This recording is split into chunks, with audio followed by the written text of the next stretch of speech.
Vamos a hablar ahora de este tema que causa controversia y no termina de estar la gente al final totalmente de acuerdo. El ciudadano de a pie, casi sí, todos estamos de acuerdo en que se nos liberen los fondos de la CTS, incluso lo de la AFP también. Yo creo que no debería ser de libre disposición, etcétera. Pero muchos economistas o mucha gente ligada a este tipo de cosas considera que sería un despropósito, una vez más, liberar las CTS, que son fondos que el trabajador debería tener seguros por un supuesto despido, si pierde el trabajo, etcétera. Deberías tener ahí un saldito, ¿no? Una cajita para poder sostenerte en cuanto vuelvas a conseguir el trabajo. Bueno, Eduardo Salguana, presidente del Congreso, ha firmado la autógrafa de ley que dispone el nuevo retiro de la CTS hasta ¿cuándo, Maribel? Diciembre, creo que es, ¿no? Diciembre del 26. Y bueno, esto ya fue aprobado, 97 votos, etcétera. ¿Es realmente bueno? ¿Qué pasa si un día Boluarte decide observar esa ley? ¿Estaría haciendo algo correcto? ¿Deben liberarse las CTS? De eso vamos a hablar con José Luis Tapia, economista, que está aquí con nosotros. Hola, José Luis. ¿Qué tal? ¿Cómo está, Fabrizio? Muchas gracias por la invitación. ¿Se debe liberar la CTS o no? Claro, todo lo que es propiedad privada, en este caso la cuenta individual de un trabajador que está en su cuenta, es una propiedad. A partir de ese momento ya se puede decir que por el principio de derecho a propiedad privada, toda persona tiene la libertad de escoger qué hacer con lo que es propio, y es la CTS. Cuando tú le pones una ley que restringe, que le dice que no puede utilizar salvo que termine su relación contractual con el empleador, a partir de ese momento puede disponer. La verdad de este asunto es que creen que con no tocar el fondo se va a resolver los problemas de un trabajador.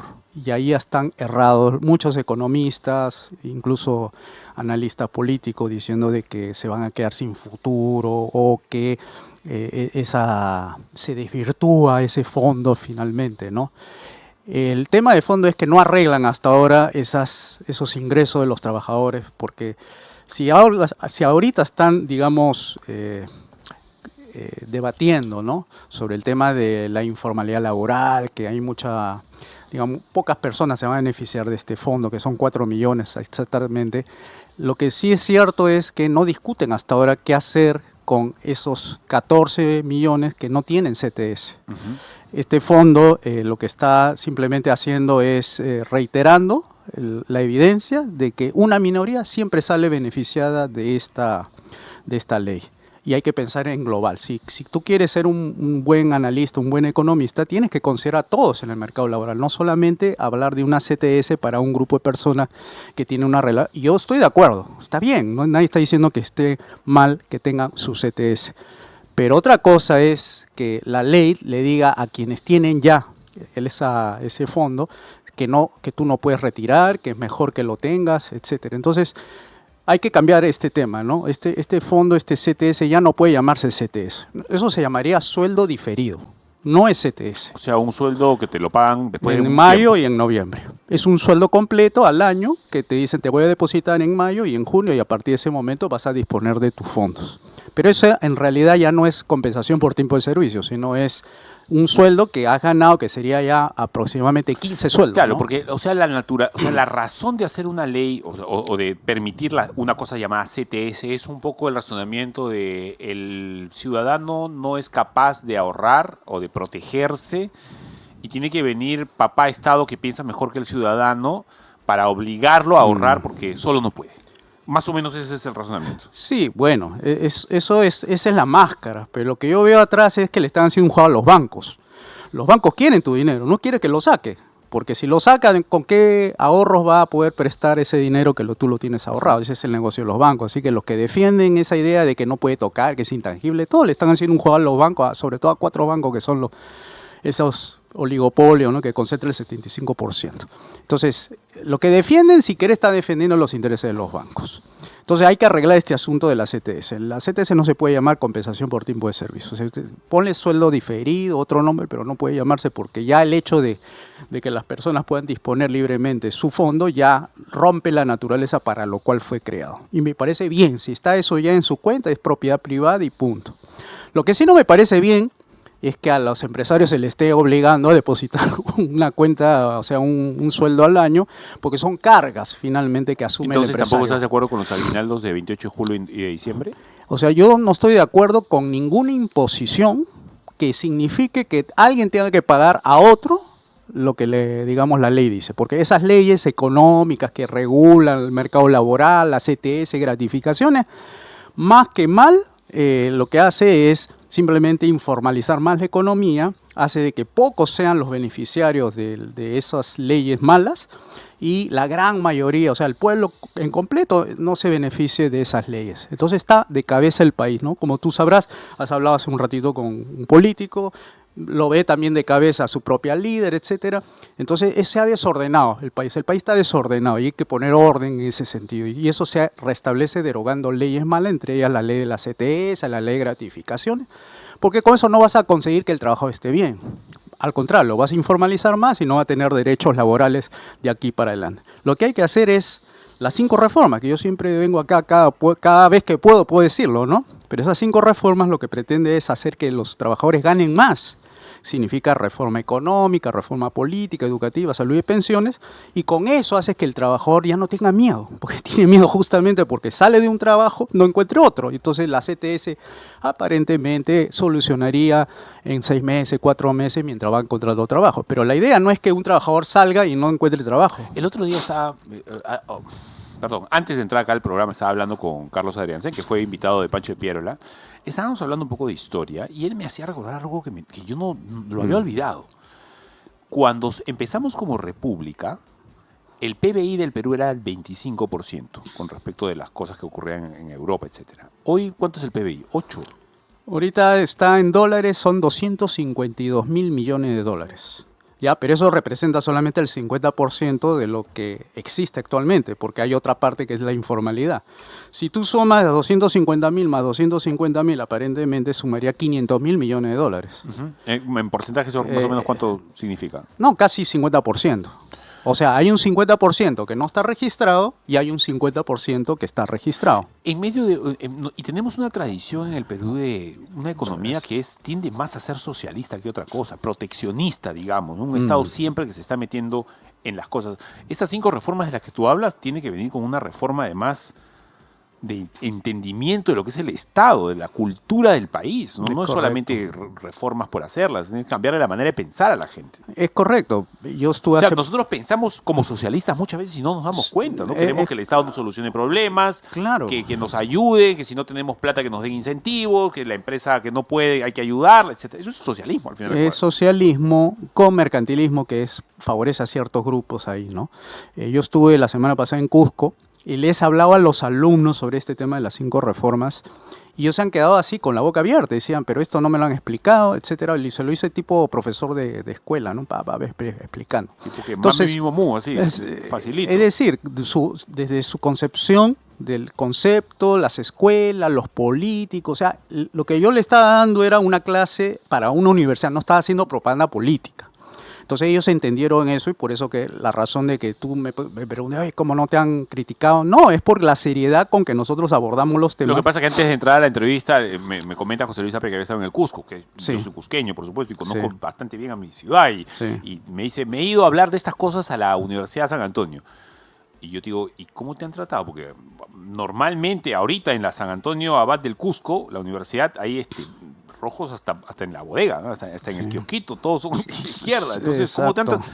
Y me dices que te han tratado bien. Sí. O sea, bien en el sentido de que no ha habido, oposición. O sea, siempre la duda, ¿no? O sea, ¿me estará diciendo la verdad o no? Por eso le dijimos, mira, acá están las fuentes que ustedes pueden consultar y encima tenemos un diplomado que vamos a iniciar el lunes sobre las 5 reformas. O sea, todas sus preguntas las pueden seguir haciéndolas, porque yo había terminado una conferencia días atrás y siempre quedó las preguntas sueltas, pero por razones de tiempo no se pudo abordar todas. Entonces, el profesor me invitó a su salón de clase para seguir explicando esto que había quedado ahí corto, ¿no? Por el tiempo. Para terminar, porque estamos Sí. un poco urgidos. Sí. ¿De qué estás hablando cuando hablas de 5 reformas, José Luis? A personas que pueden decir, este señor me está hablando en chino, no entiendo de lo que está hablando. Que esas 5 reformas, como son 5, y es la política, la económica, educativa, salud y pensiones, es que lo que trata es solucionar los problemas más urgentes, que es la seguridad, que es un tema que tiene que ver con la reforma política, en el tema del bolsillo, la ¿Cuáles fuente son de las empleo. bases? Propiedad privada, me imagino. Propiedad privada, libre gobierno mercado. limitado y libre mercado. Gobierno etcétera. limitado. ¿Qué significa gobierno limitado? Que es un gobierno que se dedica a 3 funciones: justicia, seguridad y obras públicas. Es bíblico y todo eso. O sea, el fundamento siempre ha sido así. Nada más que el Estado ha crecido, se ha vuelto socialista y todo el mundo adora al Estado. Cuando se distrae de adorar a Dios, de adorar al Estado. ¿Cómo es eso? Pues, ¿no? Entonces el tema de educación, salud, pensión, eso es algo privado, como O sea, era antes. cuando ¿no? dices adora el Estado es porque le damos al Estado funciones y responsabilidades que no tiene. No tiene, Por pues. ejemplo, meterse en la educación de los niños, por ejemplo. Claro. Eso, a ver, yo sí estoy de acuerdo que no, el Estado no debería darle educación. No se estoy hablando de que la educación deje de ser gratuita. Yo soy de los que, ahí sí creo que diferimos. Yo creo que esos vouchers deberían ser per secula seculorum, o hasta donde se pueda trabajar bien. Pero eso transitoriamente hasta que la economía se arregle, pues, porque la economía pobre te va a Si yo fuese generar- presidente, yo te diría, a ti como mi ministro de Economía, mi hermano, vamos a actuar como cristianos, déjaselo. Paguemos la educación, pero no la demos, porque cuando el Estado se mete a dar educación, la malogra. Pero tú sabes cómo era antes la educación, era comunitaria. Es El decir, padre, los padres eran los encargados. hacían un fondo común y le encargaban a una profesora para que le enseñe a sus hijos mientras ellos se iban a las fábricas. Así Bueno, era antes. Entonces le hemos dado al Estado la prerrogativa de la salud, le hemos dado, el Estado nos tiene que curar, el Estado nos tiene que educar, el Estado tiene que decir qué cosa es lo que debemos hacer, cómo debemos pensar incluso, ¿no? Sí, cómo debemos correcto. proceder en términos culturales, en términos sociales, cómo debemos hablar, qué palabras debemos decir. Exactamente. El wokismo. A ver, eso no se puede. No, pues. No se puede, eso es No se imposible. puede. El Estado tiene que, en ese sentido que tú me dices, estar limitado. ¿Y cuál es la diferencia entre Estado limitado y Estado mínimo? Ese es el mínimo. Por ejemplo, tú no sabes qué es lo mínimo. O sea, tú no sabes dónde están las fronteras. Tú puedes ir de mínimo a dónde. O sea, por ejemplo, tú dices agricultura, no. Trabajo, no.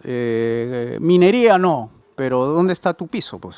En cambio, en el limitado tú dices 3, ¿no? Justicia, seguridad y obras públicas. 3. Ya está limitado ahí. O sea, el Punto. Estado debe dar justicia, debe haber poder Justicia, judicial, fiscalía, así es, contraloría. correcto. La república, como la Ok. república inicial de los Estados Unidos, así. Correcto. Luego, seguridad. Seguridad. O sea, policía, Fuerzas Armadas y nada más. fuertes. Fuerte, en todos lados, cada esquina, así tiene que ser. Ya. Y obra pública es Y después, carretera, cemento, obra. camino, represas, y desviación de ríos porque se inunda, etcétera. Esa es su labor. Aeropuertos, puertos, lo básico. Supongamos O sea una... que si un liberal clásico como el que tú mencionas entra al gobierno, ¿se va a bajar cuántos ministerios? O sea, ¿van a quedarse cuántos? ¿9? O sea, ¿10? son como 5 o 6 ministerios. ¿Por qué? Porque hay relación exterior, interior, defensa, justicia, el otro que es Hacienda y de apoyo social. Nada más. Eso es suficiente. Con eso, la gente tiene más dinero en el bolsillo y puede pagarse su educación, su salud y va a encontrar trabajo en todos lados, va a abundar el libre mercado. O sea, no vas a necesitar estirarle la mano al Estado, ni preocuparse los padres porque le enseñen o no ideología de género. O sea, para eso es. El gobierno limitado es para evitar que justamente se desconcentren de ese tema de que ¿por qué adoran al Estado y no adoran a Dios? ¿Te parece si vuelves la próxima semana para que nos enseñes? Viniste hace como un año, creo, a hablarnos del tema. Sí. Pero sí. deberías volver a Para venir refrescar para un hablar poco, sí. porque a mí me parecen muy interesantes las 5 reformas. Yo en eso sí, hay una cosa en la que siempre disentimos, ya te has dado cuenta. ¿Cuál? Los vouchers no creo que sean por un poquito de tiempo. Los vouchers. El Estado debería asumir el pago, pero no dar la educación, así como la salud. El Estado debería asumir pagar la salud, pero no darla. No sé. Es que eso parece que hay no sé, una falta de información porque cuando tienes plata, ¿por qué tiene que el Estado asumir tú esto? ¿Por qué? Depende. Si es que el presidente es un cristiano, te va a pedir eso. Ok, no es mi responsabilidad, pero la quiero dar de voluntaria. O sea, Ahí está. quiero que Eso sí está bien. el Estado voluntariamente, no es obligación del Estado, dejarlo claro, que yo te tenga que pagar la educación, pero lo queremos hacer por nuestro ánimo cristiano. Pero ¿por qué no lo hace justamente las iglesias en ese sentido? Le dicen, la alienta el presidente, le dice, señores, Sí, iglesia. sí. Es una discusión que hay que pagan, darla. Sí, claro, es una discusión. Bueno, Digo, para no entrar en el peligro eso de que se meta por ahí lo que quiere el exacto. presidente. Sí, bueno. José Luis, ha sido muy amable. Muchas gracias, Fabricio.